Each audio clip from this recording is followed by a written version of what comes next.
Mama, I know I've been short lately, but check your balance in the morning. I put $423 back into your checking. That was Simone's voice. From the night before, still playing in Claudette's head as she sat at the kitchen table Sunday morning with her second cup of coffee and the laptop open. The sunlight was coming through the window, low and sharp, hitting the edge of the linoleum where it had started to curl at the corner. 7:43. Mom! Nobody else in the neighborhood was awake yet. Claudette was still in her nightgown, the coffee cooling in its mug beside the keyboard. And she opened the banking app out of habit, more than concern. She had been reconciling her accounts the same way every Sunday morning for 19 years. A private ritual from her days working in bookkeeping before she moved up to auditing. Back when her daughter was a baby and every dollar had a name and a job. It was not something she questioned anymore. It was just what she did. The app loaded, the balance read $6,214.88. Claudette set the mug down. Not set. Placed. The small space between those two actions held the moment the numbers stopped making sense. There was no incoming transfer from Simone. She scrolled backward through the statement, looking for the $423 that was supposed to be there. Deposited Saturday night, Simone had said. Claudette searched the previous 5 days. The Saturday evening showed nothing. Friday showed nothing. Thursday had 2 routine direct deposits from Claudette's own account at Harwell Community Bank. Her twice-monthly paycheck split and routed the way she had set it up years ago. Half to checking, half to savings. Everything where it belonged. But underneath those deposits, in the timestamp just below, was a transaction Claudette had not been looking for because she had not thought to look for it. $623. Outgoing, marked as a wire transfer to an external account. Timestamp 11:02 p.m. The previous Sunday, April 6th. Claudette knew that time. 11 o'clock at night on a Sunday was the sound of Simone's car in the driveway. The quiet reverse, the taillights washing red across the garage doors as her daughter pulled back onto the street. It was the sound that had meant, for years, that Simone got on the road safely before dark fell completely. Before the late traffic, before the streets got the kind of quiet that makes you aware of how alone you are. Claudette had always found that sound reassuring. She opened the statements back further. March, February, January. Each page showed the same pattern. Outgoing transfers, each one time-stamped between 10:45 p.m. and 11:15 p.m. Each one falling on a Sunday night. Each one the exact hour when Claudette had heard Simona's car backing slowly out of the driveway. That hesitant reverse that meant her daughter was taking her time, being careful. Claudette had thought of it as care. The app showed her something else.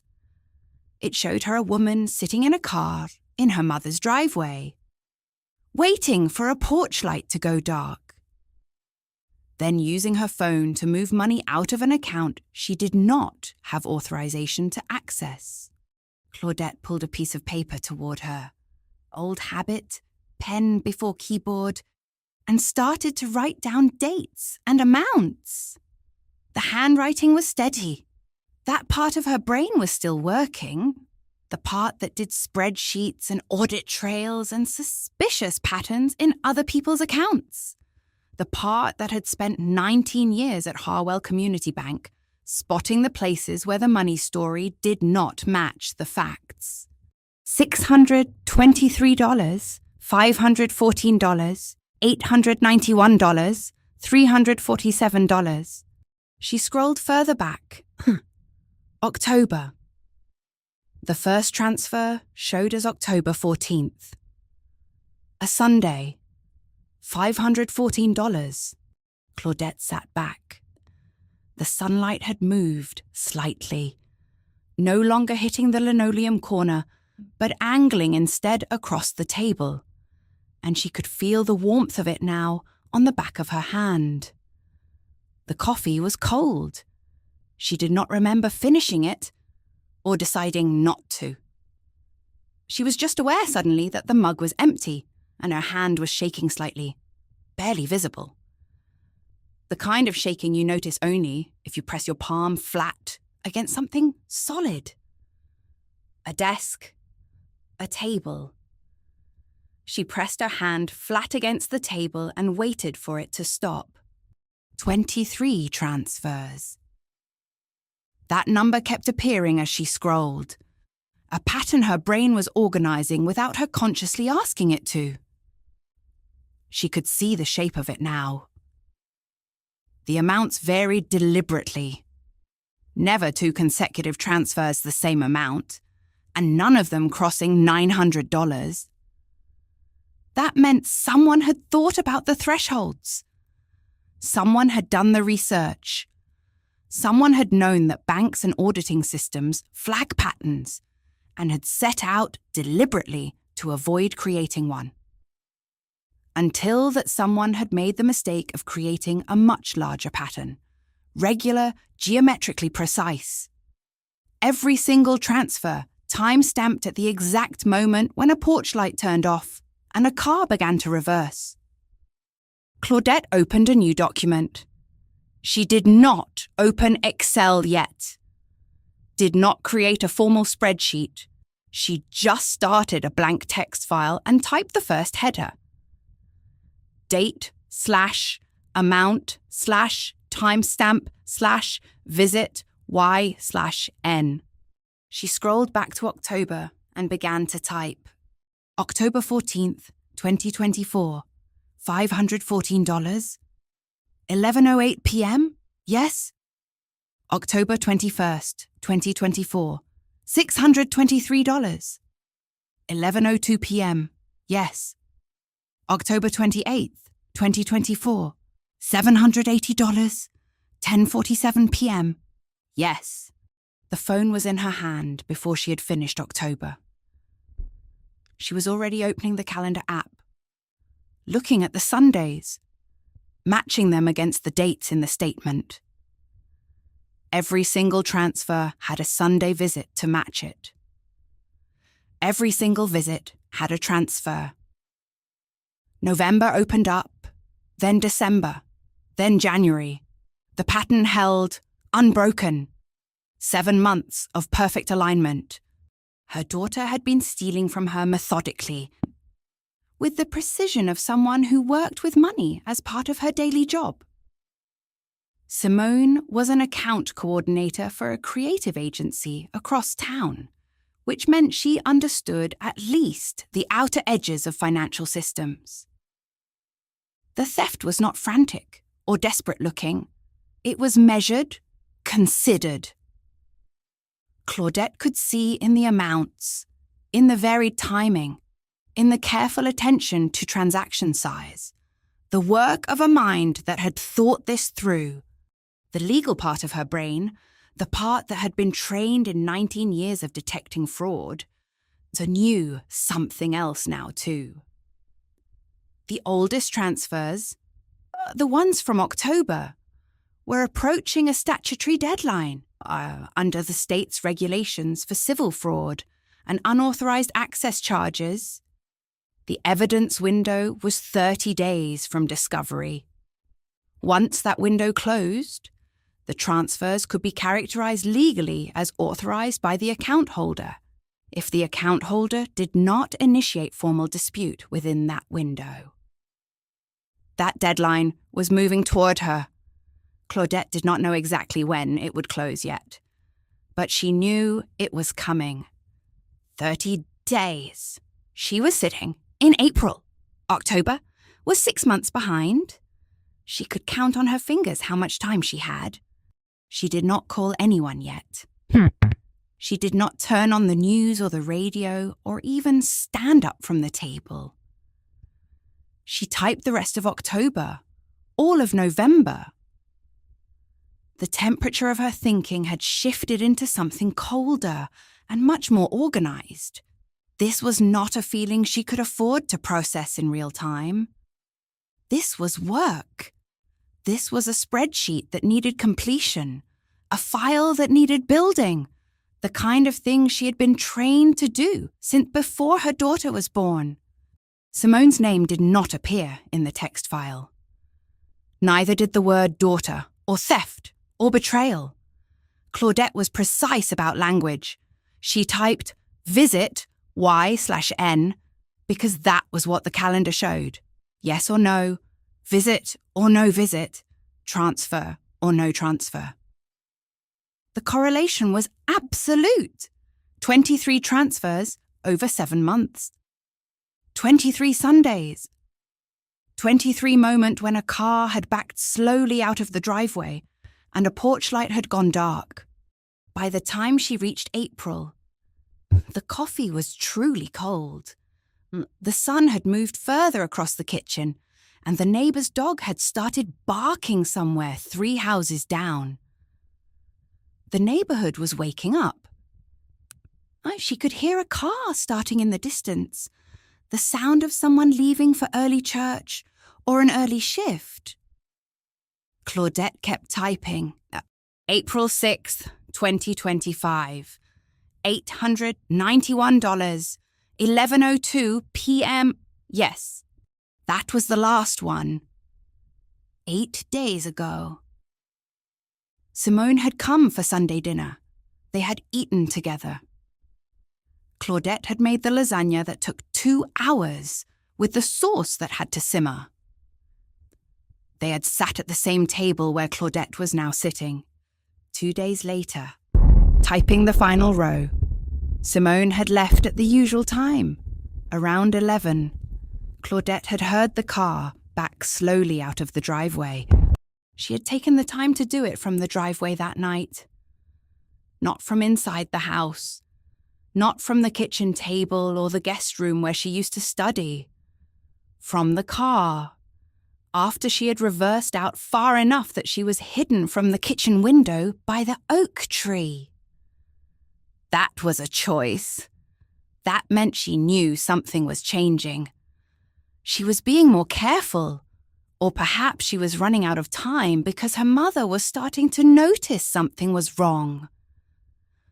Claudette did not know which, yet. She saved the file. She did not close the laptop.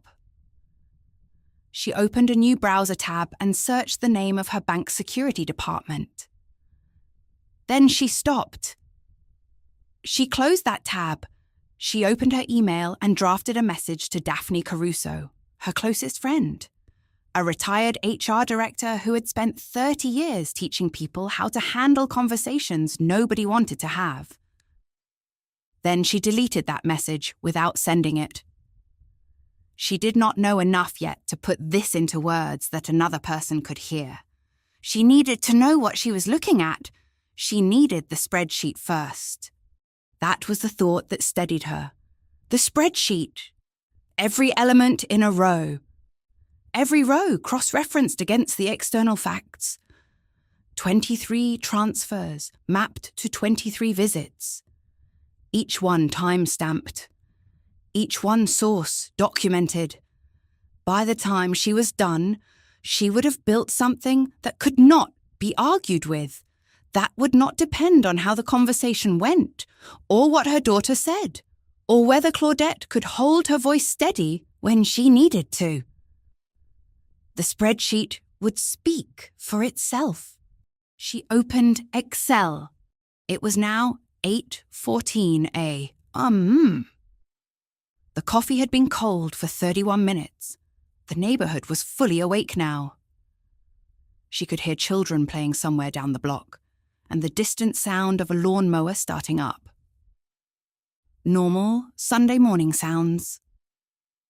Normal Sunday morning life happening around a kitchen table where the numbers were not adding up, and a woman was beginning to understand that the person she had raised alone had made a deliberate choice to steal from her. Not in a moment of desperation or need, but in a series of methodical, measured moments. Every single one of them calculated to go unnoticed. Claudette began to build the spreadsheet. A date / amount / timestamp / corresponding visit / notes. She pulled the checking statements back up on one side of her screen and the calendar on the other. By 9:47 a.m., she had entered all 23 transfers. By 10:15 a.m., she had added the phone calendar dates. By 11:30 a.m., she had cross-referenced each transfer against the most recent bank statements to identify the destination account. It was an external account opened in 2023 under the name Simone Mercer. No co-signers. No indication that Claudette's name had ever appeared on it. That was the point at which she stopped. She looked at what she had built. She looked at the total at the bottom. $14,337, $14,337. It was not the largest theft she had seen in 19 years of auditing other people's books. It was not the kind of sum that would make the evening news. It was the kind of sum that represented 7 months of careful thought. The better part of a year's worth of calculated decisions. A daughter sitting in her mother's driveway in the dark, waiting for a light to go off, and then doing something she knew was wrong. That was when Claudette understood something else. She would need to call the police. Not now, not today, but soon. She would need to build this spreadsheet so completely, so thoroughly, so cross-referenced and documented that when she handed it to a detective, it would speak before she did.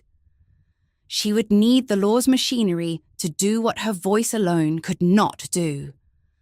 Could not do without destroying something inside herself that she did not think she could get back. She looked at the spreadsheet one more time. Then she turned to the camera.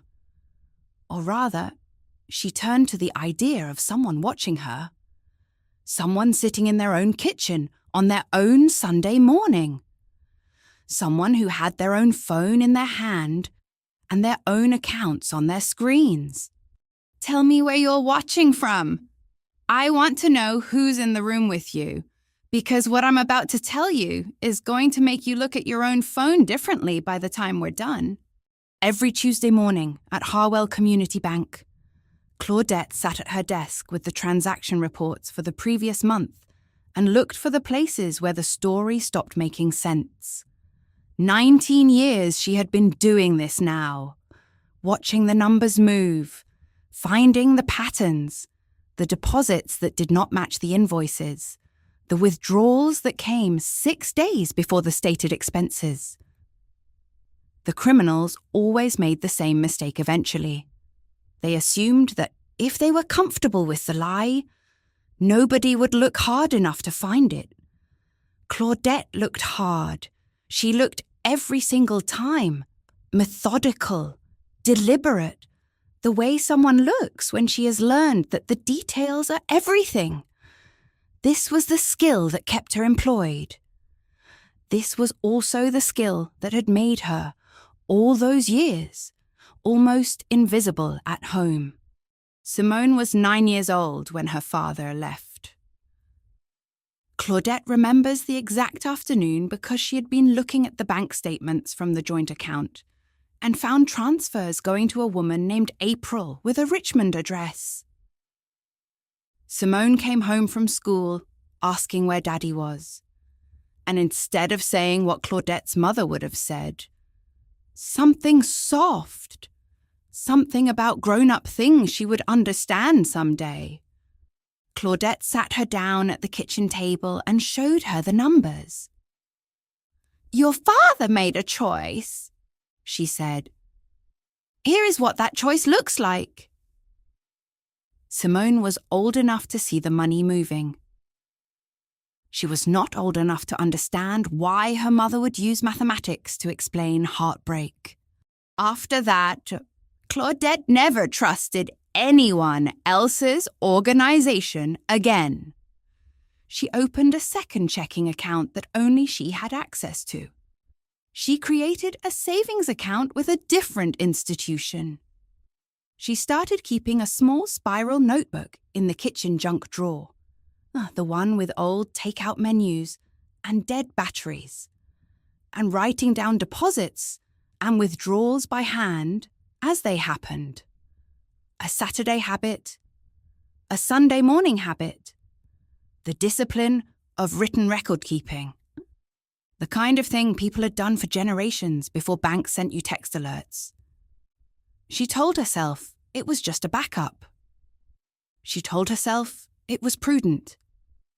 She did not tell herself the truth, that she was afraid, that she had learned from watching the patterns in other people's lives that the people closest to you were the ones who could take the most, because you had given them the keys. 19 years passed. Simone grew up. Claudette paid for college. Not all of it. There were federal loans that split the weight. But there was enough. $34,780, paid in installments over 4 years, written in checks, moved from account to account, never once mentioned to her daughter. That was not a secret. It was just something Simone did not need to know. Simone went to work at an agency called Vantage Creative Group, an account coordinator position that paid $41,200 a year. Claudette knew the salary because Simone had mentioned it once, offhandedly, and Claudette's brain had taken that number and filed it alongside everything else. $1,340 rent. About $25,000 a year for every other expense. Claudette did this math the way other mothers did breathing. She did not have to think about it. The numbers just became the landscape of everything she understood.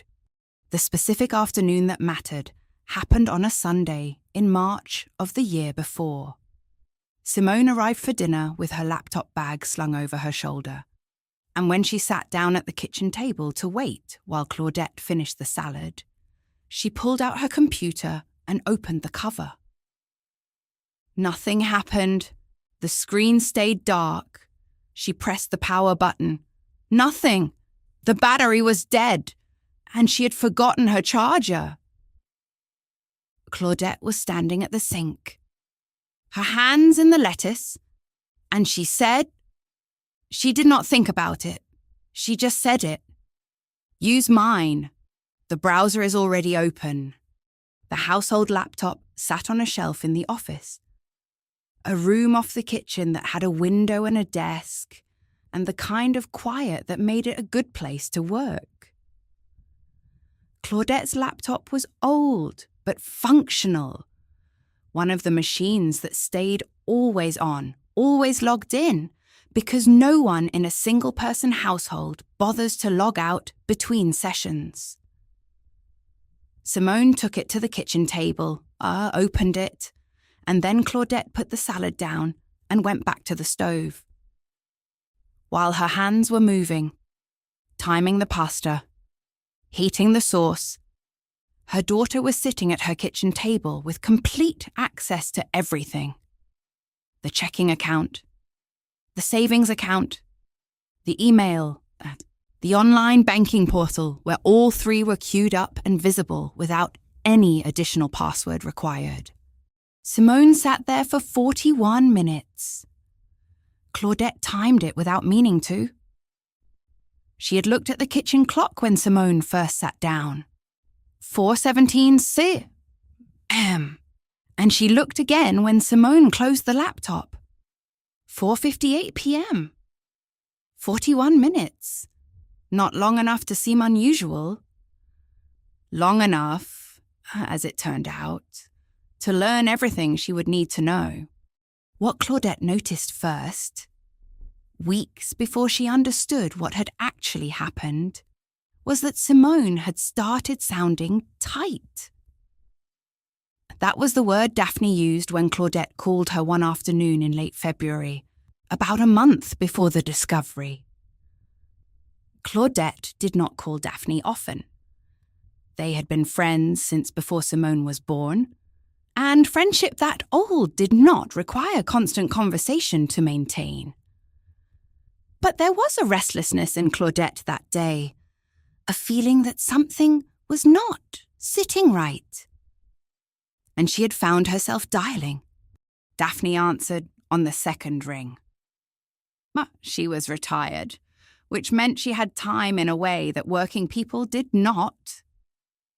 She had spent 30 years in human resources before she quit, before she told her company she was done managing other people's problems.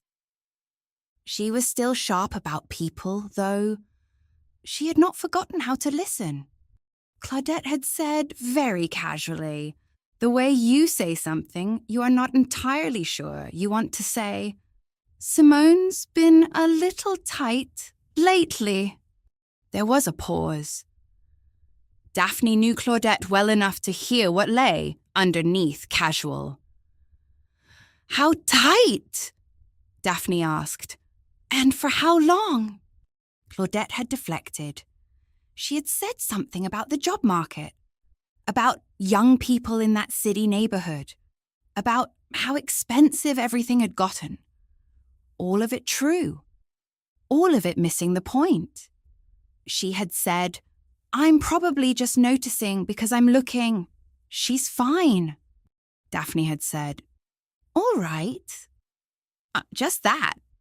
She had let Claudette keep her story, but her tone had the quality of a person putting something down temporarily with the full intention of picking it back up. Claudette knew it then. She knew it now. Daphne had filed the conversation away and was waiting for the moment when Claudette would be ready to stop protecting Simone's image and admit what she was actually seeing. The truth was simple. Claudette had raised her daughter to be comfortable in her mother's house. She had made it safe to need things. The refrigerator was stocked. Money for small emergencies existed without conditions. Doors opened without having to knock. Simone had come to see this not as generosity, but as baseline, the way things were, a shared resource, the way Simone would later describe it, sitting at the kitchen table after everything had broken open. "Mom, you have more than enough." This was not said with gratitude. It was said as observation, statement of fact. Her mother had more than enough. Therefore, her mother's surplus belonged to both of them. The logic was airtight. Claudette had built it herself. One Sunday dinner at a time, one dropped boundary at a time, one emergency that she had quietly absorbed instead of asking her daughter to manage it. Every Sunday afternoon, the kitchen filled with the smell of tomato sauce simmering. Claudette would start it early. Onion, garlic, tomatoes from a can, the lid off so the steam could rise, and let it go for hours. Simone would arrive around 4 o'clock, sometimes 4:30, and the first thing she always did was stand in the doorway and breathe it in. Claudette never had to ask if she was hungry. The ritual was the proof that her mother had means, had time, that a meal cooked slowly with intention could happen, that her daughter mattered enough for that. What Claudette had not understood, what she could not have understood without the kind of hindsight that comes after disaster, was that Simone was not reading this as love. Or rather, she was reading it as a particular kind of love, the kind that provided endlessly without asking for anything in return. The kind that might as well be a bank account. The kind that, if you thought about it in a particular way, would never cut you off, would never actually even have very much to say about it. Daphne's follow-up call came exactly 1 week later. Claudette recognized the ringtone and knew immediately that Daphne had not forgotten. "I've been thinking about what you said," Daphne began. "About Simone." Claudette was in the car, heading back from Harwell, and she turned down the radio. "It was nothing. She's just between."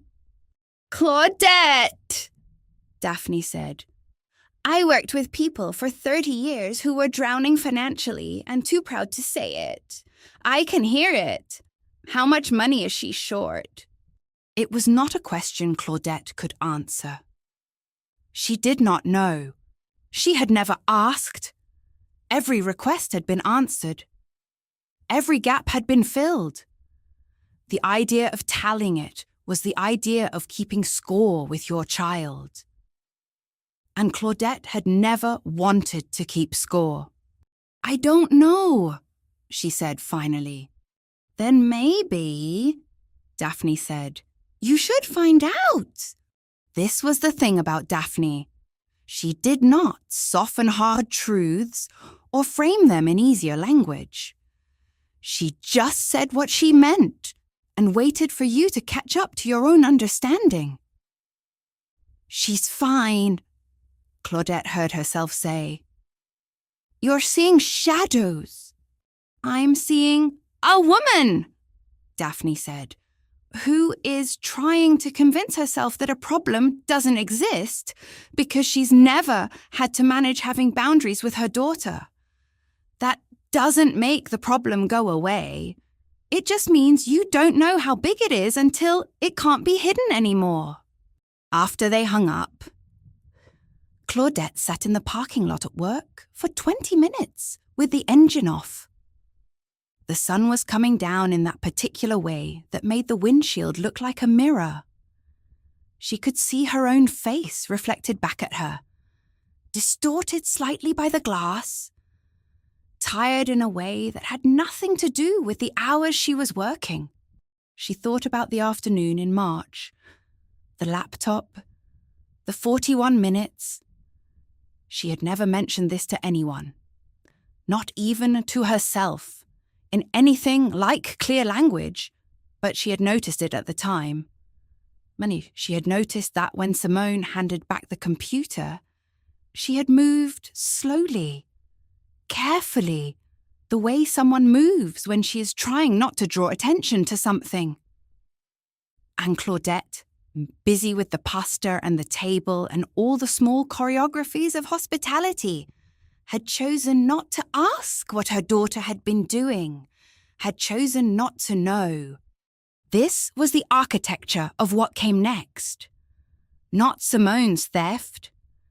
That was just the visible structure. What came before it was permission. The way Claudette had made it safe to take. The way she had arranged her own life so that asking was unnecessary. The way she had taught her daughter over and over that her mother's resources were borderless, that they would never be taken away, that there would never be a reckoning. When Claudette started the car and drove home, her grip on the steering wheel was tight. She parked in the garage and sat for a moment before getting out. She did not yet know that 1 month away, on an April Sunday morning, she would open her checking account and find the numbers that did not add up. She did not yet know that her daughter had been stealing from her for 7 months. She knew only that Daphne was right, that there was something she needed to know, and that she had been avoiding knowing it for a long time. That avoidance was almost up. The The coffee was still warm when Claudette opened the first bank statement. 7:43, The kitchen was quiet the way Sunday mornings are quiet, before the neighborhood wakes all the way up. She had printed the last 6 months of transactions the night before. After she understood what she was looking at, after the initial shock had settled into something colder and more organized. The papers were stacked beside the laptop in neat piles, each one a month, each one a record of what had left her accounts and where it had gone. She did not have a plan yet for what she would do with this information. She only knew that she could not tell anyone what she had found until she knew everything. Until it was airtight. Until there was no version of this story where someone could say she was mistaken, or misremembering, or letting emotion do the work that evidence should do. This was the work she knew. This was what she had been trained for. She opened a new Excel file. She typed the headers across the top. Date, amount, timestamp, corresponding, visit. She left the final column blank for now. On notes. She would fill that in later when she knew what the notes needed to say. Then she pulled the October statement toward her and began to type. October 14th, 2024. The first transfer, $514. She wrote the time it had been posted, 11:08 p.m. She cross-referenced her phone calendar. The one where she marked Simone's visits in a color-coded system she had never told her daughter about. Sunday? Yes. Simone had been here. Claudette had cooked. They had eaten together. And at 11:08 p.m., while Simone's car was backing out of the driveway. The transfer had cleared. October 21st, $623, 11:02 p.m. Sunday. Yes. October 28th, $780, 10:47 p.m. Sunday. Yes. She kept going. The work was methodical, the kind of work that could be done without thinking too hard, which meant she could think about other things while her hands were moving. She could think about the March afternoon. She could think about the 41 minutes. She could think about how a daughter sits down at her mother's kitchen table with a dead laptop, and her mother says, without hesitation, "Here you's mine?" And the mother has no way of knowing that this gesture, this small kindness, has just opened a door that will take 7 months to close. By November, the amounts had adjusted. The first month might have been hesitant. Smaller transfers, testing the waters. By the second month, Simone had apparently decided it was safe. The amounts grew. $780, $891, $687. They varied across the range. But Claudette noticed something specific about the variation. No transfer ever crossed $900. Not once. The highest was $891. The next one dropped to $745. Then $623. Then $539. They moved around within a band, like someone had drawn a line at $900 and decided never to cross it. Claudette knew what that meant. She had flagged this pattern in other people's accounts. She had sat in meetings about financial crimes and heard it explained by prosecutors and compliance officers. The reason people structure their transactions, keep them just under reporting thresholds, is because they have done their research. They understand that deposits or withdrawals over a certain amount trigger reporting requirements.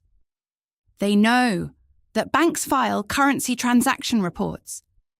They know the rules, which means they know they are breaking them.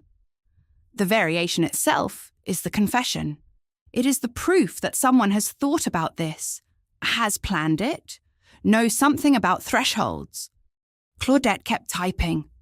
November was 12 rows. December was 4. January was 3. The frequency had fluctuated. Sometimes 2 transfers in a single week. Sometimes a week with nothing. But the pattern held. Every transfer time-stamped in that narrow window between 10:30 p.m. and 11:15 p.m. on a Sunday. Every single one corresponding to a Sunday when Simone had been in the house.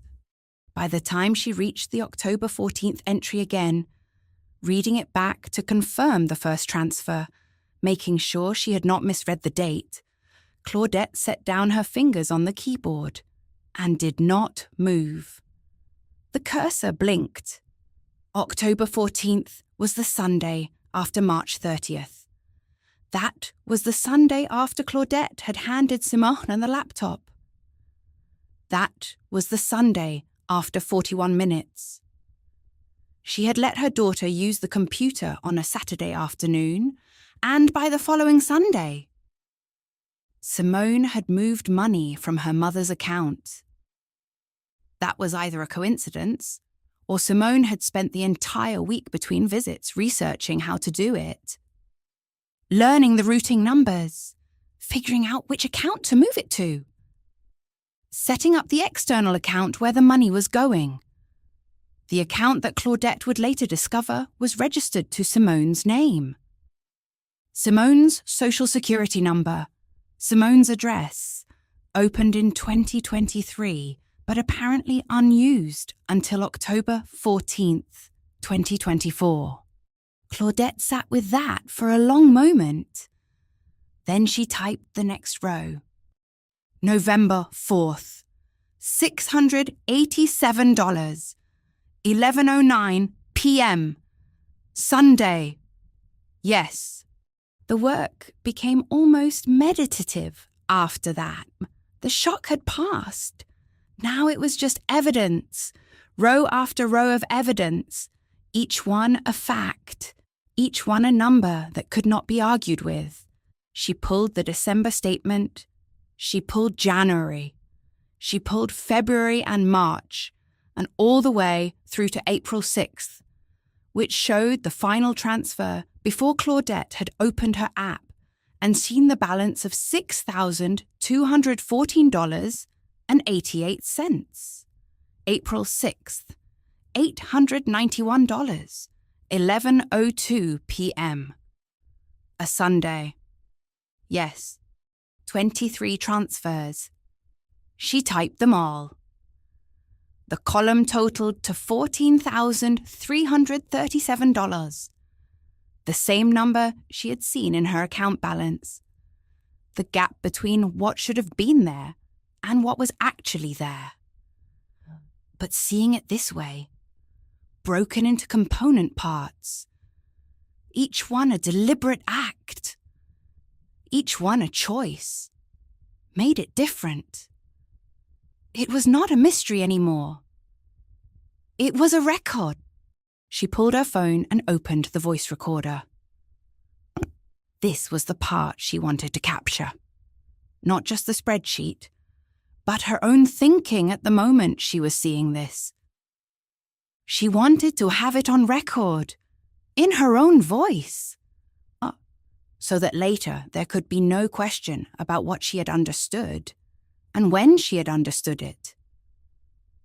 She spoke into the phone, her voice steady, the same voice she used at the bank when she was explaining a discrepancy to a client. I flagged this pattern in other people's accounts. I know what it means when someone keeps their transfers just under a round number. It means they've thought about it. It means they know something about thresholds. She stopped the recording. She deleted it. She did not need a recording. She needed the spreadsheet. The spreadsheet was enough. By 11:45, she had completed the initial rouse. 31 rows total. The 23 transfers plus 8 rows cross-referencing the corresponding visit dates from her phone calendar. She had highlighted the rows where there was a perfect match. Transfer on Sunday. Simone visited on Sunday. Timestamp falling within the window when Claudette had heard the car backing out. The highlighting was colour-coded. Bright yellow. All 31 rows glowed. She did not need the highlighting. The facts were clear without it. But the highlighting made it visible in a way that text alone could not. She picked up her phone and called Daphne. It was 12:17 p.m. Sunday afternoon. Daphne would be home. Daphne would answer. She did. Hey, I need you to listen to something, Claudette said. And I need you to not interrupt me until I'm finished. There was a pause. Daphne knew Claudette well enough to hear the difference between a casual call and a call that meant something was broken. Okay. Claudette read the column totals. 23 transfers, October 14th through April 6th. Total amount, $14,337.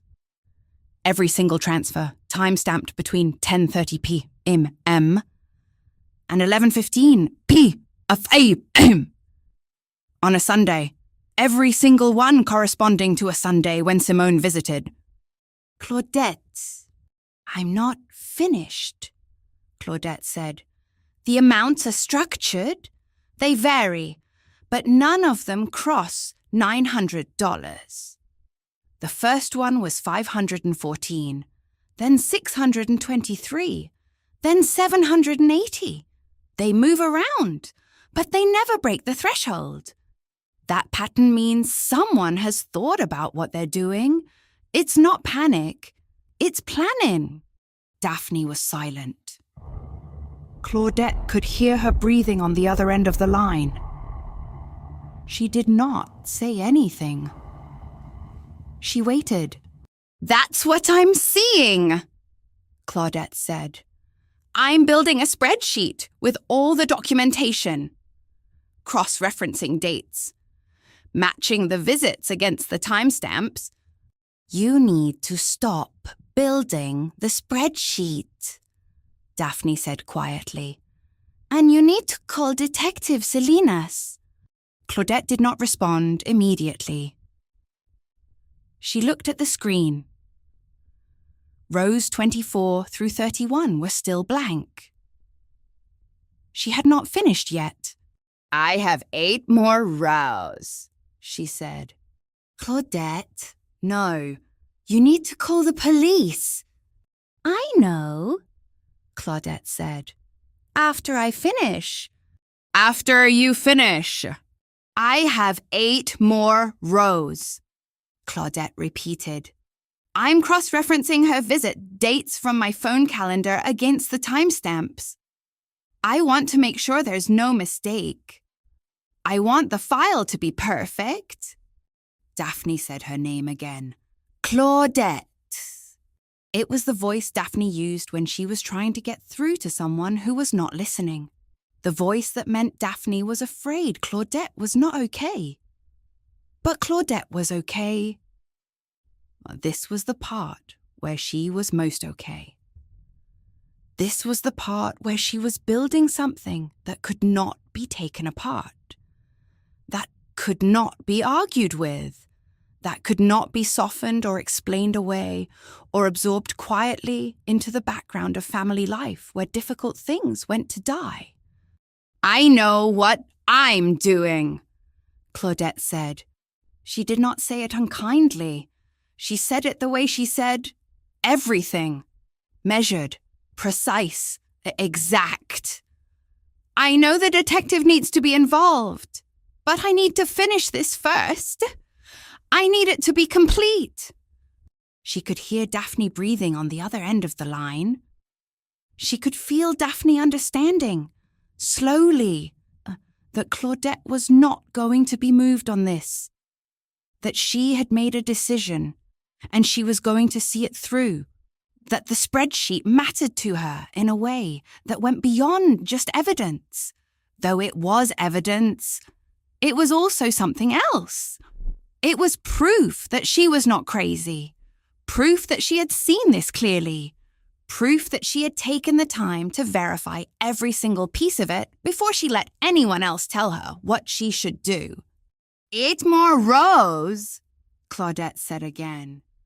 You're not in a good place right now, Daphne said. I'm exactly in the place I need to be, Claudette said. I'm at my kitchen table with a spreadsheet and proof. I'm not emotional. I'm not panicking. I'm doing the work. Daphne did not argue further. She said, Call me after you call Salinas. I will, Claudette said. She hung up and went back to the spreadsheet. The 8 remaining rows corresponded to the visit dates in her phone where she had marked Simone's arrival and departure, cross-referenced against the timestamps from the banking app. She filled them in carefully. The information was already there in other columns, but she wanted it all in one place. She wanted the file to tell the entire story at once, without requiring anyone to connect separate pieces or do their own research. She wanted it to be so clear, so thorough, so completely documented that there was nothing left to question. By 1:47, maps M. The spreadsheet was complete. 31 rows, all of them accurate, all of them verified, all of them time-stamped and cross-referenced. She printed it. She printed the bank statements with each transfer highlighted. She printed the phone calendar entries that corresponded to the visit dates. She printed a list of the transfers in order, oldest to newest, with a total at the bottom, $14,337. She put everything in a folder. A plain manila folder, the kind you could buy at any office supply store. She wrote nothing on the front. There was no need. The contents would speak for themselves. Then she sat back from the table. The coffee was cold now. The sunlight had moved. The neighborhood outside the kitchen window had shifted into afternoon. She had been at this table for 6 hours. She had not eaten. She had not answered her phone when Simone texted at 1:15 p.m., asking if she could come by next Sunday. She had not responded to anything except the work. Now the work was done. The file was complete. The evidence was irrefutable. And she knew, sitting at her kitchen table with a folder full of paper and a spreadsheet that glowed yellow with proof, that nothing in her relationship with her daughter would ever be the same as it had been before, that a door had closed, that another door would have to open, the one that led to conversations she did not want to have, and consequences she could not take back. She picked up her phone. Detective Jerome Salinas? Financial Crimes Division. City of Harwell Police Department. She found his number in the notes app where she had typed it that morning. She had looked him up before she started the spreadsheet. She had read the department directory. She had made sure she knew exactly who she was going to call and exactly what she was going to say. The phone rang 4 times before he answered. Detective Salinas! My name is Claudette Mercer, she said. I'm a senior internal auditor at Harwell Community Bank. I need to report a financial crime. The suspect is my daughter. I have a complete file. There was a pause. She could hear him shifting, processing. Then, I can see you at 4 o'clock today. My office. Are you safe right now? Yes, Claudette said. I'm very safe. She hung up. She closed the laptop. She picked up the folder. She had 4 hours before she needed to walk into a police station with evidence against her own child. 4 hours to sit with what she had done. 4 hours to feel the weight of it, alone in her kitchen, before she handed it to someone else to carry forward. She did not cry. She did not call anyone. She sat at the table with her hands flat against the surface, pressing down slightly, the way you press when you need to feel something solid beneath you, something that will not move, something that will hold. The woman who told her worked in the church office, filing bulletins and managing the donor list. She was not a close friend. Not the kind of person Claudette confided in, but they had known each other for years in the way church people know each other. Cordial, present, the kind of relationship that had weathered enough small conversations to create an understanding. She pulled Claudette aside on a Wednesday evening after a finance committee meeting, in that careful way people use when they are about to say something they wish they were not saying. The fluorescent lights in the hallway were too bright. Someone had left a stack of hymnals on a chair. There was the smell of floor wax and candle wax mixing together in that particular church way that Claudette associated with peace, which made the next few minutes feel wrong, like someone had taken that piece and inverted it. I saw something, the woman said. Her name was Margaret. She had been helping with the church bulletin for almost as long as Claudette had been coming here. And I don't know if you already know, but I thought you should know it. She explained that she had been in a group chat with several other women from the neighborhood, including Simone. The chat was ostensibly about a workout class they were all thinking about joining, but people had started sharing other things, screenshots, stories, the kind of casual reveals that people make when they think they are talking to a safe audience. Simone had posted a screenshot of her banking app one afternoon. The screenshot showed a transfer. The caption read, "Taking my inheritance advance. Mom doesn't track her accounts closely enough to notice. Y'all should do the same if your parents are loaded." Claudette heard every word. She heard them the way she heard everything, completely, precisely, the syllables landing in sequence without anything getting lost in translation. Margaret was watching her face, waiting for a reaction. Claudette gave her what she needed, a nod, a thank you, the kind of measured response that made it clear she was going to be okay with this information. She said, "I appreciate you telling me." She said, "That took courage." She said all the things you say when someone has just handed you a piece of glass and you need them to feel like they did the right thing by giving it to you, even though now you are holding something that cuts. Then she excused herself. She thanked Margaret again.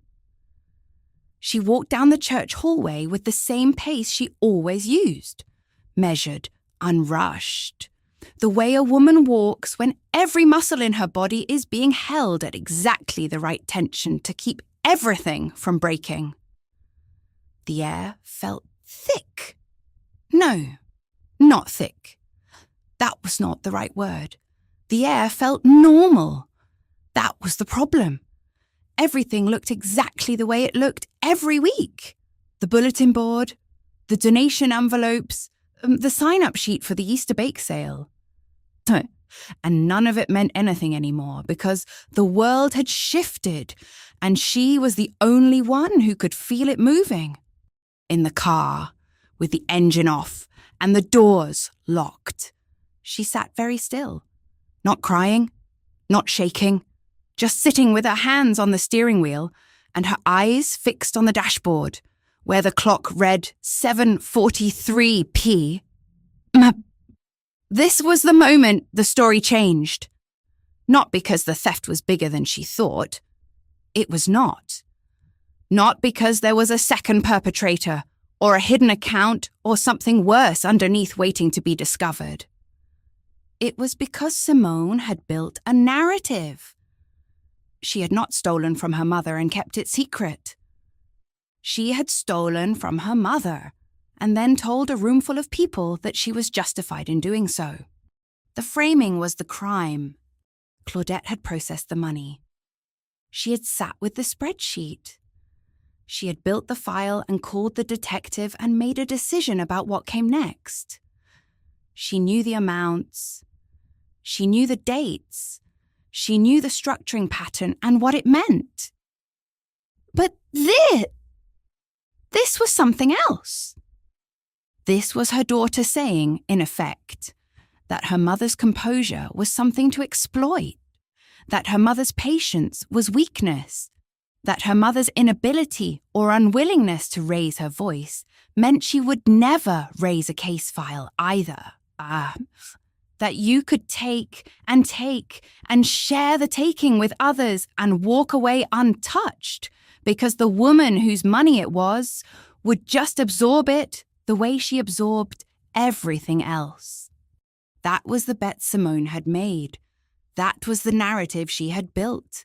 An inheritance advance, a reasonable redistribution, a thing you did between family without asking, because the family member in question did not pay attention closely enough to notice.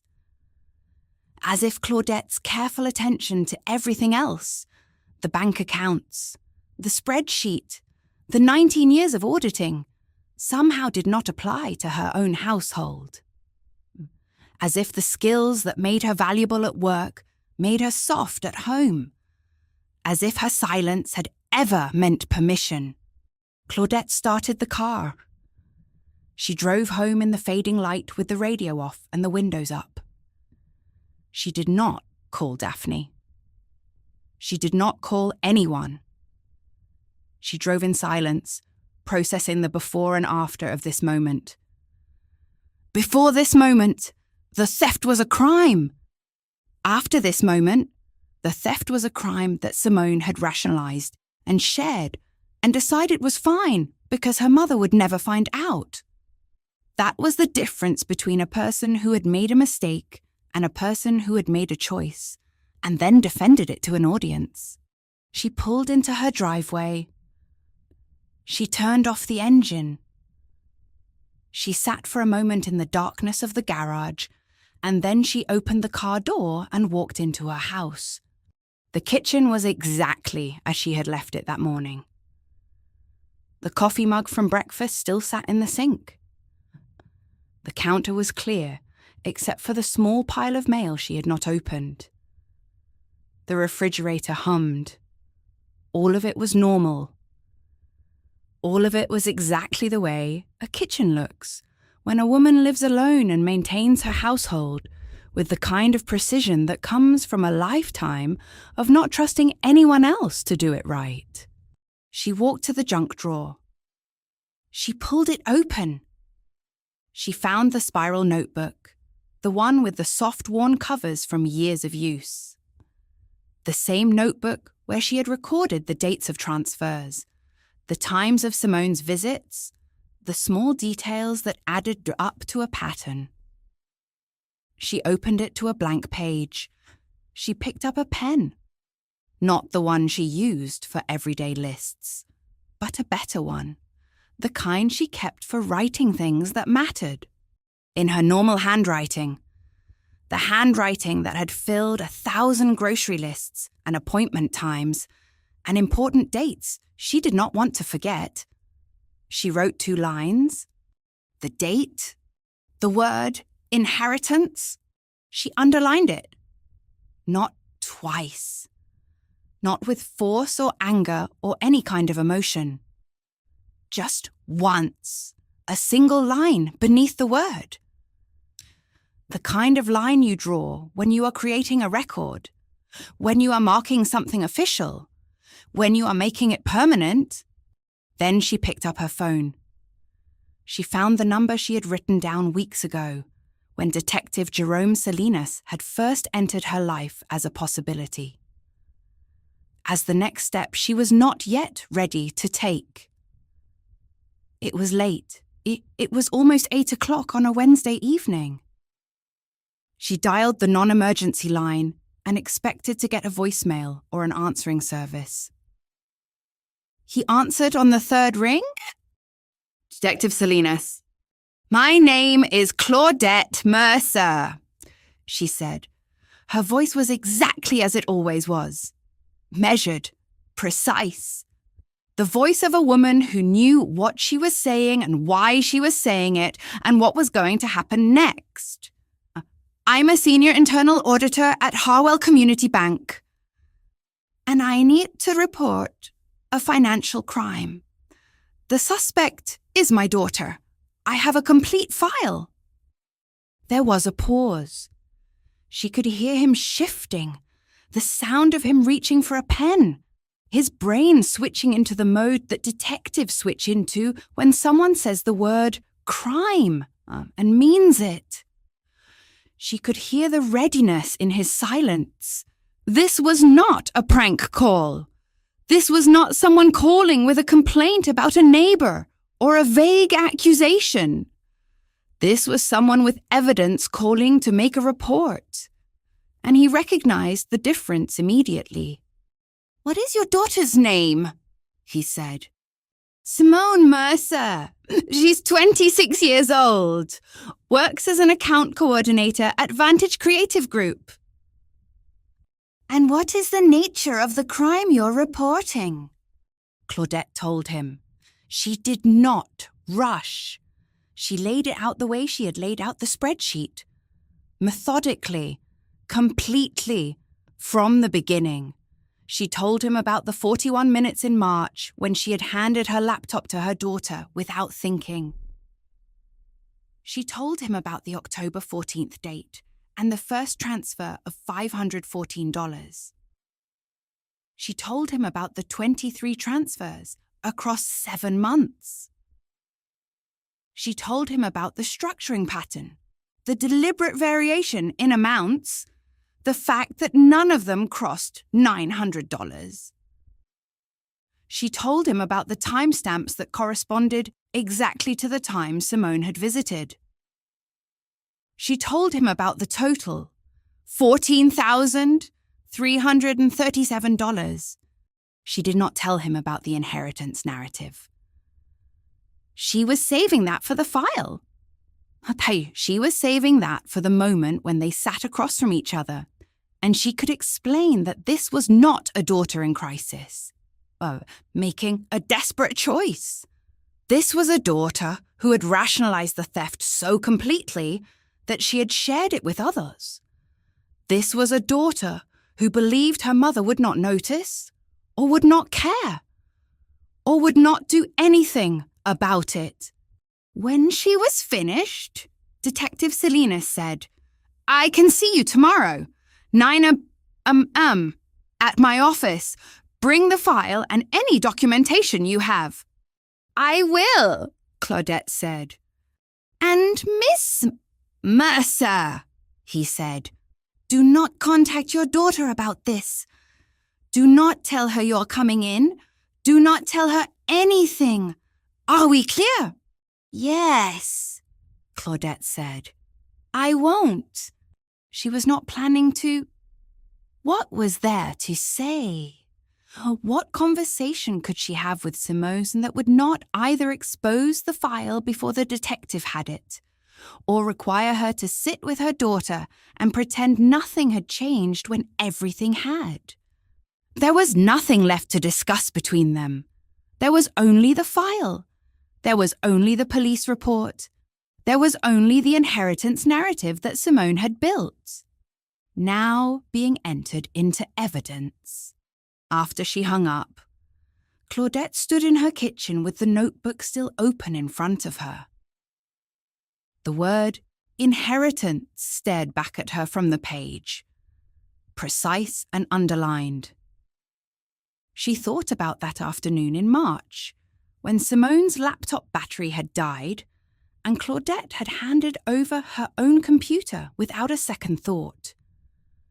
She thought about what Simone had learned in those 41 minutes.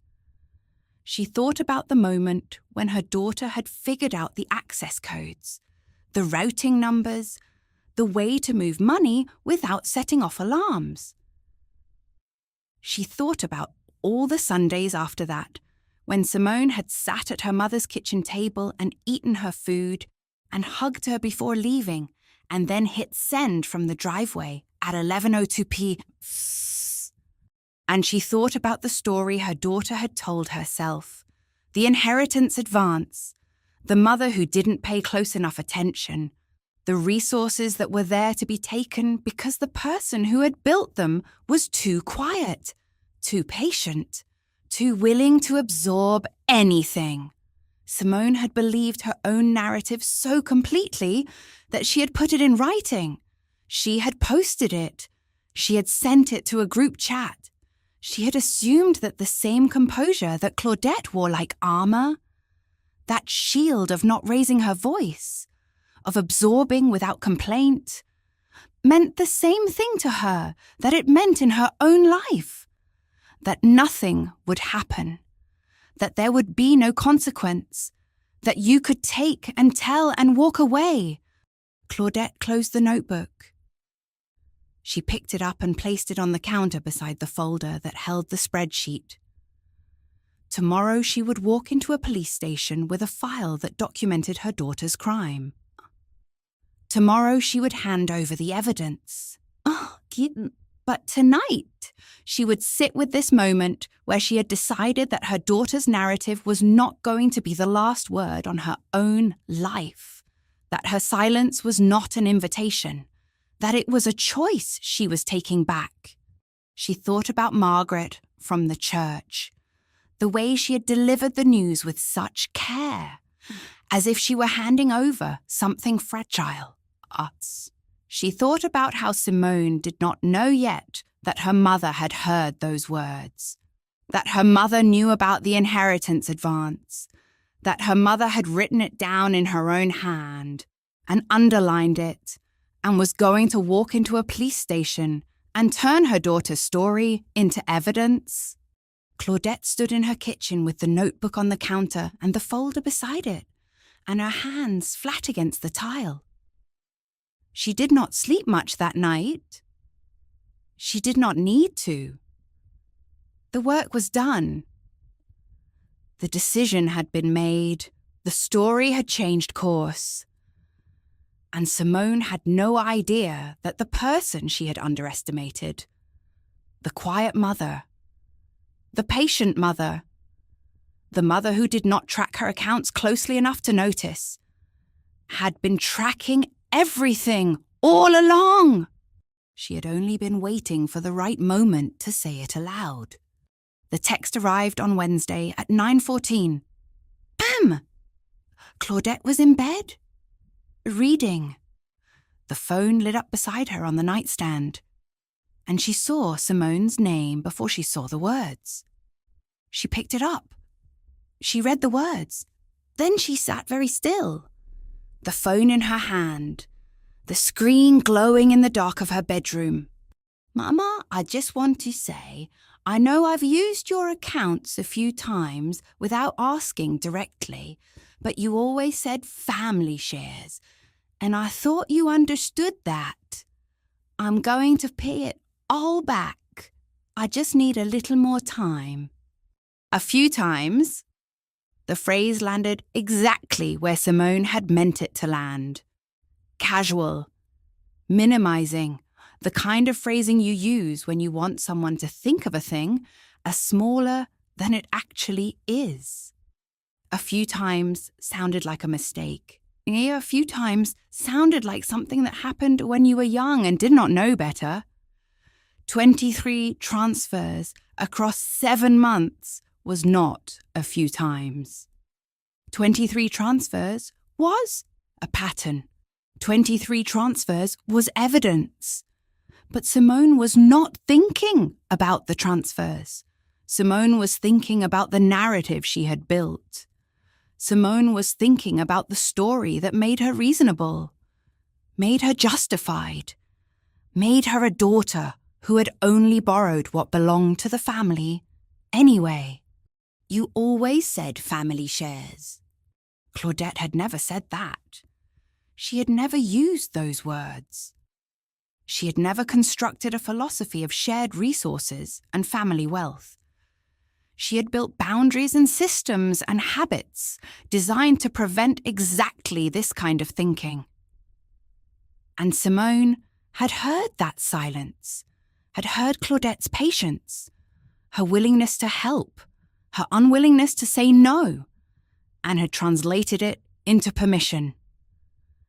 Had built an entire alternate version of her mother, an alternate version of their family, an alternate version of the rules that governed them. And now Simone was texting from inside that alternate version, as if it were real. Claudette got out of bed. She went to the kitchen. She turned on the light. She sat at the table with her phone in front of her and stared at the text. You always said family shares. She picked up her laptop. She opened a document. She began to type the first response. The one a mother would write. The one that explains where the daughter went wrong. The one that tries to reach back across the gap and pull her child back into the real world. Simone, it began, I need you to understand that what you took was not an inheritance. What you took was money I earned, money I set aside, money I was saving for emergencies and for my future. I love you more than I have ever loved anything in this world. But love does not mean I owe you access to everything I have. Love does not mean I build a life just so you can take from it whenever you need to. She stopped. She deleted the paragraph. She tried again. The second response was different. It was the response an auditor would write. Precise, enumerative. You made 23 unauthorized transfers from my account between October 14th and April 6th. The total amount is $14,337. You knew what you were doing because you varied the amounts deliberately to stay under the threshold that would trigger reporting requirements. You structured the transactions the way someone structures them when they understand exactly what threshold they are trying to avoid crossing. She stared at that paragraph. It was true. It was all true. It was also the voice of a woman who had stopped being a mother and become a prosecutor. She deleted it without hitting send. The third response was the one she would not read back. The one that came from a place she did not recognize in herself. A place that was not measured or professional or kind. She typed it. She read the first line. She stopped. She selected all. She deleted without reading the rest. The fourth response was a single sentence. She typed it. She read it. I don't know who you are. She sat with that sentence for a long moment. Then she selected it. She hit delete. She watched the words disappear. She watched the document go blank. And in that moment, in the moment of watching the words vanish without being sent, without being delivered, without being read by the person who needed to read them, something inside her closed. Not hardened, closed, like a door shutting on a room she had expected to live in for the rest of her life. This was the loss, not the money. The money was gone, and she had made peace with that on April 13th. This was the loss of the version of Simone that Claudette had been trying to reach for the past several days. This was the loss of the possibility that her daughter might understand what she had done and ask forgiveness from a place of genuine understanding. This was the moment when Claudette accepted that the person she was going to have to act against, through the detective, through the courts, through the machinery of the legal system, was not a version of her daughter she could recover or save or talk into becoming someone better. Simone was living inside a story where she was justified. Simone believed it. Simone had shared it. Simone was now trying to manage the consequences of her mother discovering that story by offering to pay it back. As if the money was the point. As if the money was the thing that had broken. As if Claudette would receive the $14,337 back and say, "Oh, well, I misunderstood. I thought you meant something different. I thought you were stealing. But now I see you were just borrowing. Everything is fine." Everything was not fine. Everything was broken in a way that could not be fixed. Claudette opened her phone. She found the text thread with Detective Salinas. She typed, "She just texted me, admitting to it, saying she'll pay it back." She sent the screenshot of Simone's message. The response came almost immediately. Detective Salinas was not asleep, or he had gotten the notification and decided to respond anyway. "It's an admission. Don't respond yet. I'll call you in the morning." Claudette set the phone down. She closed the laptop. She sat at her kitchen table in the dark. She had not turned on the overhead light. Only the small lamp beside the stove. And she sat with the fact of her daughter's words hanging in the space between them. 23 transfers, a pattern, an admission, a narrative that Simone had built to make it acceptable. "You always said family shares." Claudette thought about the kitchen notebook. She thought about all the small moments she had recorded. The dates, the times, the casual comments Simone had made that Claudette had written down, not understanding at the time why she needed them. But she had written them down. She had kept them. She had the tools to prove everything. And now she had an admission besides. She put her head down on the kitchen table. She did not cry.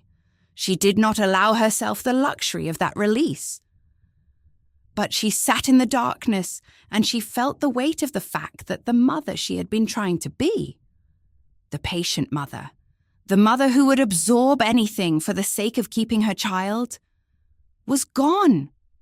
She had used that version of herself up. There was nothing left of it. What was left was a woman with a file and a detective and a case and a daughter who was about to discover that her mother had been paying closer attention than she ever realized. The kitchen was very quiet. The refrigerator hummed. The clock on the microwave glowed in the dark. 10:47 maps. Claudette sat at her table with her phone beside her, no longer glowing, and waited for morning. There were no more draft responses to compose. There was nothing left to say to Simone that would not come through a lawyer, through a police report, through the formal machinery of consequence. The person she had been trying to reach across the gap was living on the other side of it now. In a world where mothers shared their resources without question, where borrowing was not stealing, where good intentions erased actual harm. And Claudette could not reach her, could not bring her back, could not make her understand. What she could do was see it through. What she could do was follow the path she had already chosen on April 13th. What she could do was sit at this kitchen table and wait for the detective to call and prepare herself for the moment when everything changed, irreversibly, into what came next. She sat in the darkness and she waited. The apartment smelled like garlic and tomatoes by 1 o'clock. Claudette had started the sauce at 2, the way she always did on Sundays, letting it simmer low for hours so that every flavour had time to dissolve into every other flavour. The kitchen was warm, the windows fogged slightly from the steam. By 5 o'clock, the whole place was wrapped in that smell. The smell that meant Sunday, that meant family, that meant a meal cooked with intention and time. The Wedgwood china was on the linen tablecloth. Claudette had set the table around 4, the good dishes, the ones she reserved for occasions that mattered. 2 place settings. The glasses were water glasses, not wine glasses. She had chosen this deliberately. This was going to be clear-headed. This was going to be exact. Simone arrived at 6 o'clock, as she always did on Sundays. She came through the front door with a bottle of wine and a smile, the kind of smile you have when you think everything is fine. She had been sitting with the Wednesday text for 2 weeks. Claudette had not responded to it. In Simone's mind, that silence meant acceptance. That silence meant her mother understood. That silence meant they were going to move forward and everything would go back to the way it had been. She did not understand that Claudette's silence was something else entirely. "Hey, Mama," Simone said. She set the wine on the counter. She hugged Claudette from behind while she stood at the stove, stirring. "This smells amazing," Claudette said. "Thank you." She continued stirring.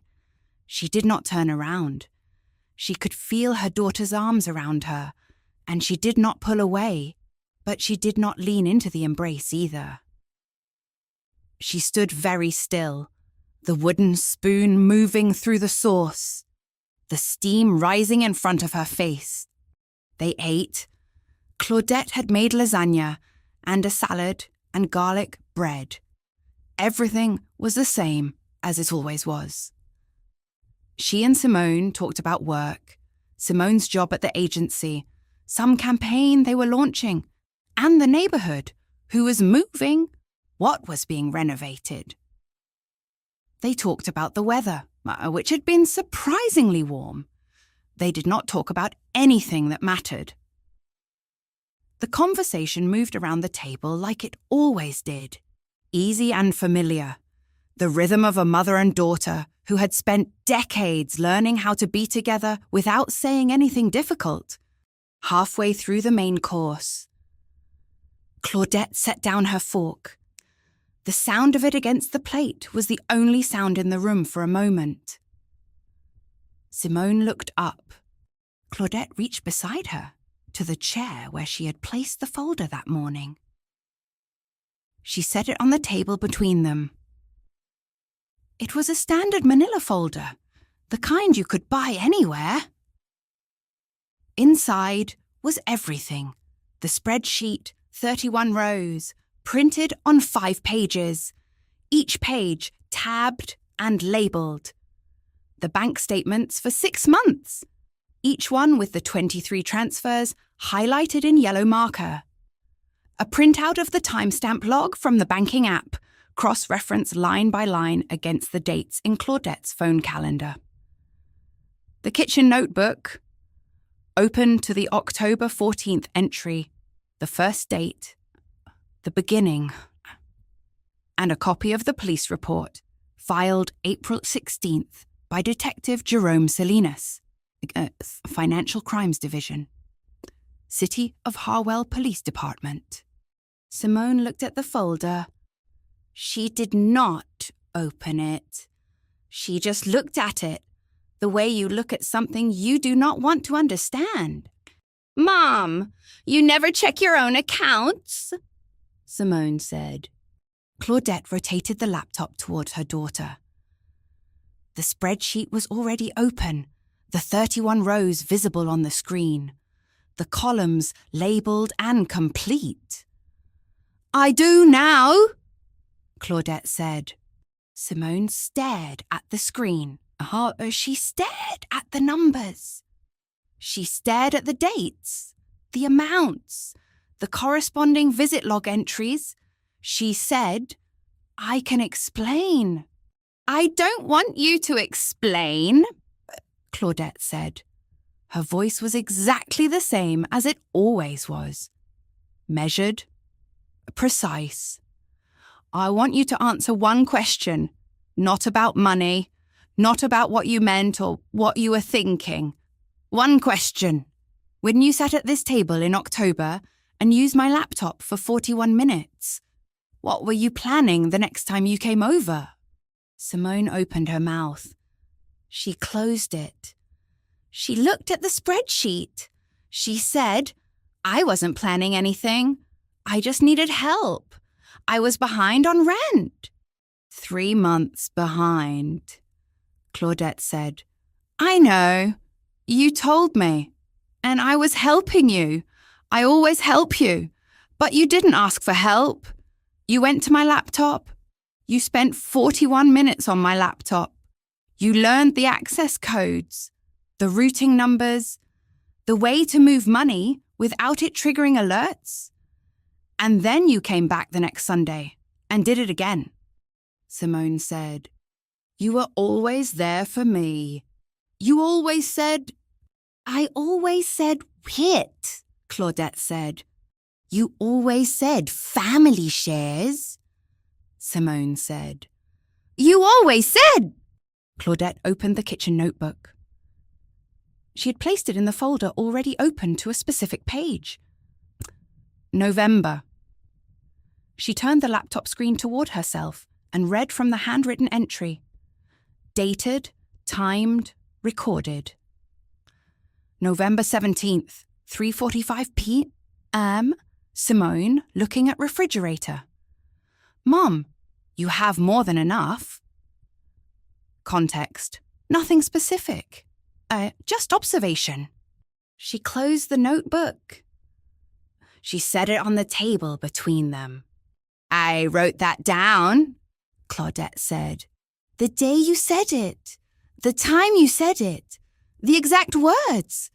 Because I heard something in it that I could not quite name at the time. And now I can name it. You were not asking.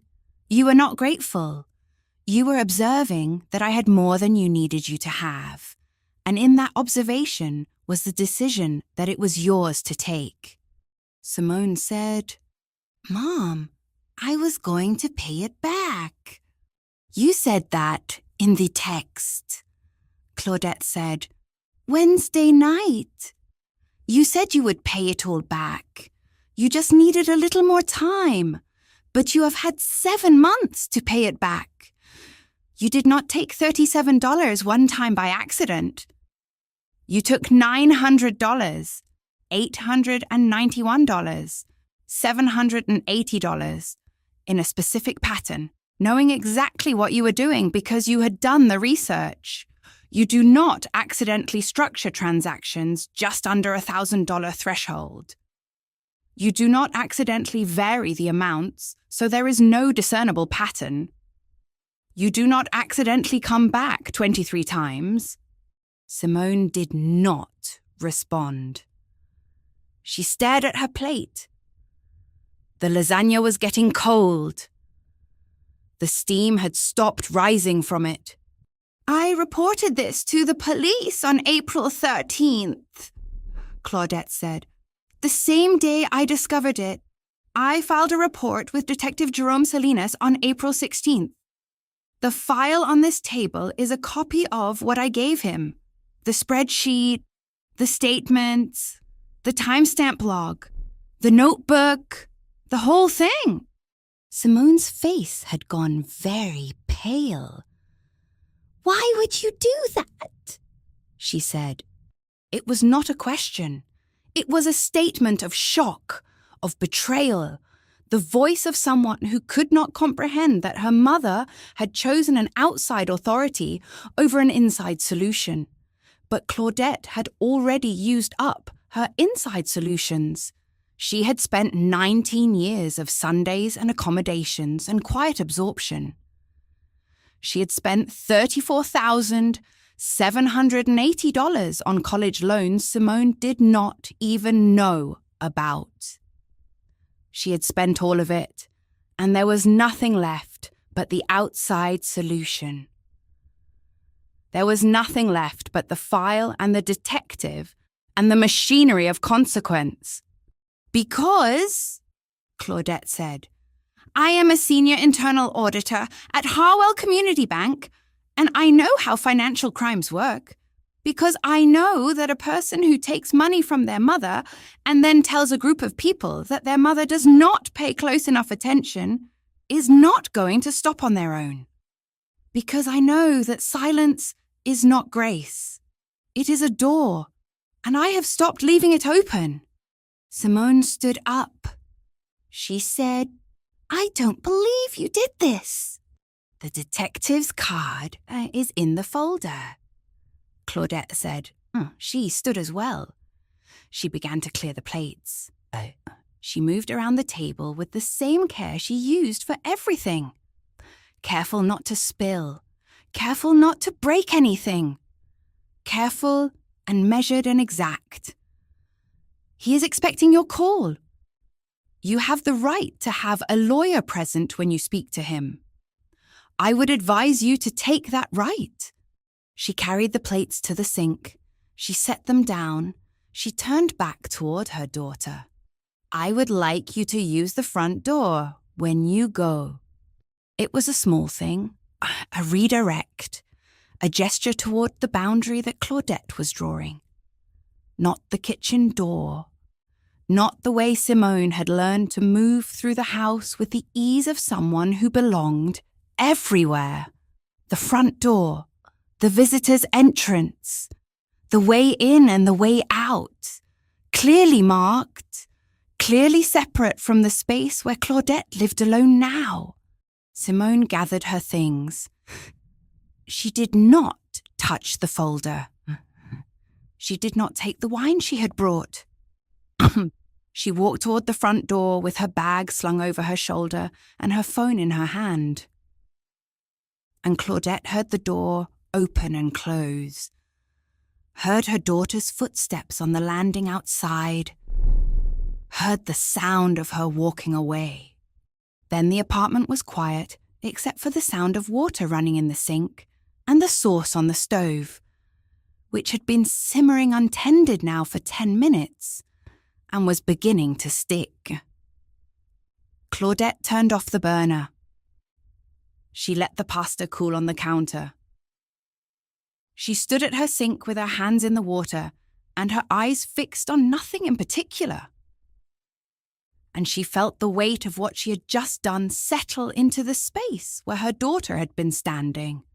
This was the moment, not on April 13th, when she opened the app and saw the numbers, not on April 16th, when she filed the report, not on Wednesday night, when Simone sent the text and Claudette deleted all 4 draft responses without sending any of them. This was the moment, right now, with the lasagna congealing on the counter and the folder sitting closed on the table, and her daughter's footsteps no longer audible on the landing outside. This was the moment when everything became real.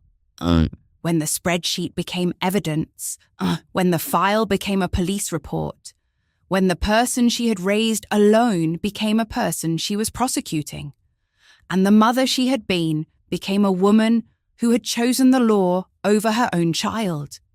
She did not regret it. She felt the weight of it, the permanent, irreversible weight of it. But she did not regret it. She had made a choice, and she had made it not in a moment of explosion or rage, but in a kitchen on a Sunday morning, alone at her table, with a laptop and a calculator and 19 years of experience knowing how financial crimes worked. And now she was on the other side of that choice. Now she was a woman who had invited her daughter to dinner and then handed her a file that would change everything. Now she was a woman who knew what came next and was ready for it, and had been ready since the moment she first understood what her daughter had done. She drained the sink. She dried her hands on the kitchen towel. She went back to the table and closed the folder. She closed the laptop.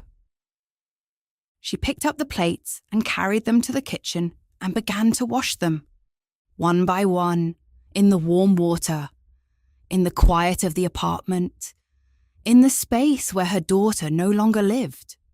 Detective Jerome Salinas forwarded the file to the district attorney's office on May 2nd. The folder that Claudette had built, the spreadsheet, the statements, the timestamp log, the kitchen notebook, the police report moved from his desk to theirs. It was no longer hers. It belonged to the system now. It belonged to the machinery of criminal justice, and she had put it in motion, and now she had to wait. Simone retained a lawyer on May 5th, a criminal defense attorney whose office was in a glass building downtown, whose hourly rate was $600, whose job was to negotiate the best possible outcome for a client who had committed a crime and been caught with comprehensive documentation of it. There were very few good outcomes available. There were only degrees of bad. On May 19th, Simone was charged. 7 counts of unauthorized access to a financial account, 1 count of computer fraud under the state's financial crime statute. The charges carried a maximum sentence of 4 years in prison. The district attorney had the file. They had the evidence. They had an admission in text message form. They had a victim who was also a forensic accountant and had documented everything meticulously. The case was not going to trial. Simone's lawyer negotiated. The back and forth took 3 weeks. Then there was a resolution. Full restitution, $14,000. $337. Paid in certified funds. Within 90 days. 3-year supervised probation term. Completion of a state-mandated financial accountability program. A permanent entry on her record. No prison time. A consequence. But not the maximum consequence. A door closing, but not locked permanently behind her.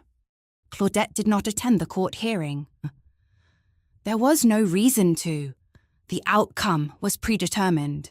The file would speak. The evidence would speak. She did not need to be in the room for her daughter to be held accountable for what she had done. The apology came in early June. A letter, handwritten, placed in an envelope with a stamp, delivered to Claudette's house by the postal service. Claudette read it once. The letter said what apology letters say, that Simone was sorry, that she had not meant to hurt her mother, that she understood now what she had done wrong, that she hoped someday they could rebuild their relationship. All of it was probably sincere.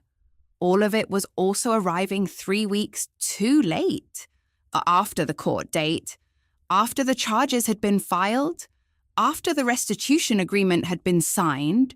It was the apology of someone who was saying sorry to the person she had hurt, not sorry for hurting them. Claudette read it once, and then she placed it in the folder with everything else. The spreadsheet, the statements, the notebook, the police report. And she did not respond to it. The first certified check arrived May 28th. $3,342. 1/4 of the total. Claudette deposited it into her account. The second check arrived June 24th. Another $3,342. Claudette deposited it. The third check arrived July 19th. The fourth check arrived August 7th.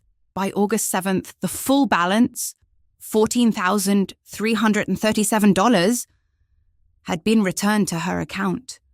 She had her money back. She did not have her daughter back. The money was a concrete thing. It could be returned, accounted for, reconciled. The relationship was not a concrete thing. You could not pay it back in certified installments. You could not negotiate a settlement that would make it what it had been. It could be ended, which is what had happened. It could be changed, which is what was happening.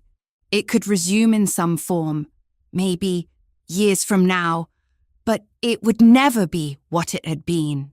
Oh, that version was gone. Claudette had ended it deliberately, with precision, the way she had ended everything else about this situation, with clear eyes and clear hands, and no ambiguity about what she was doing. Daphne came over the weekend after the final restitution check cleared.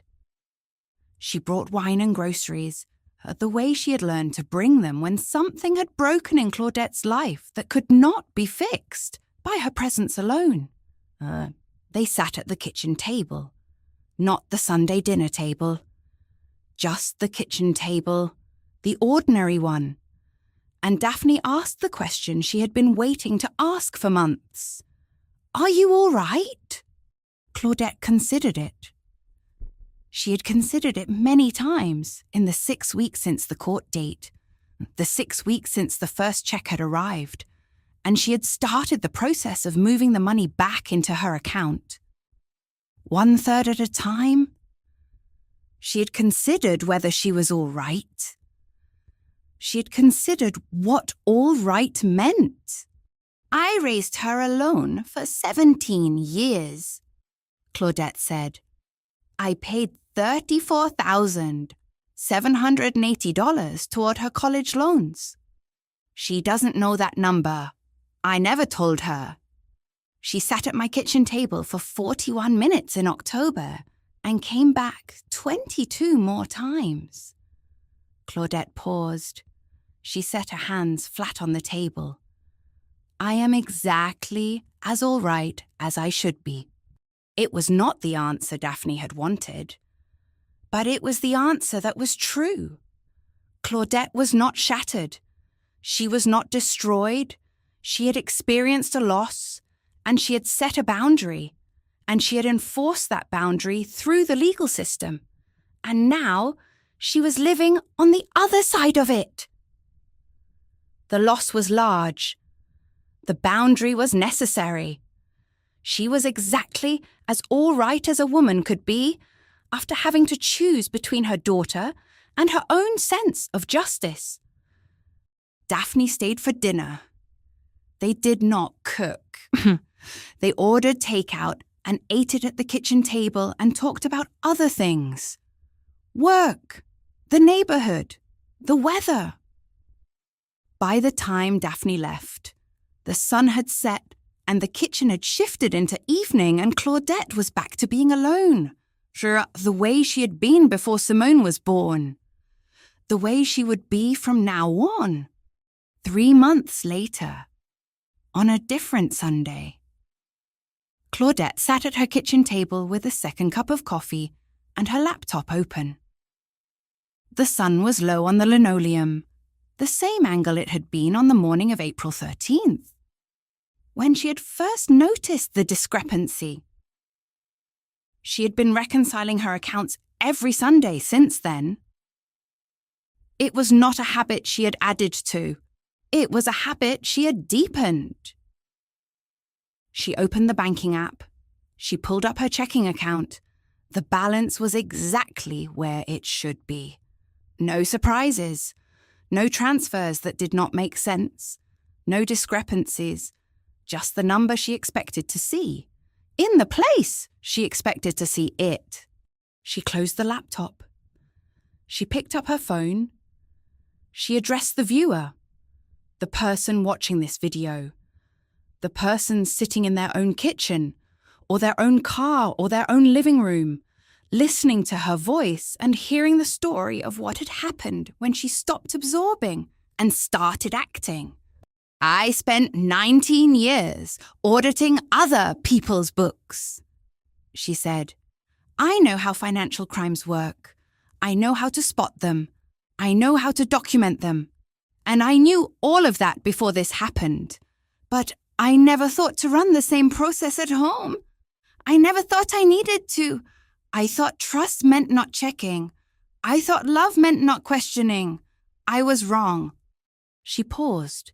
She looked directly into the camera, or rather, she looked at the space where she imagined the camera to be. And she spoke to every person watching, every person who had ever given someone access to their life and assumed that access would be respected. $14,337, she said.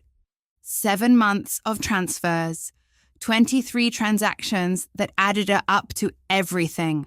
And I found it because I sat down on one Sunday morning and looked at my own accounts the way I look at everyone else's. The way I've been trained to look. With precision, with attention, with the understanding that the details matter. She set down the phone. She picked up her coffee. Now you know what I know. Check your accounts.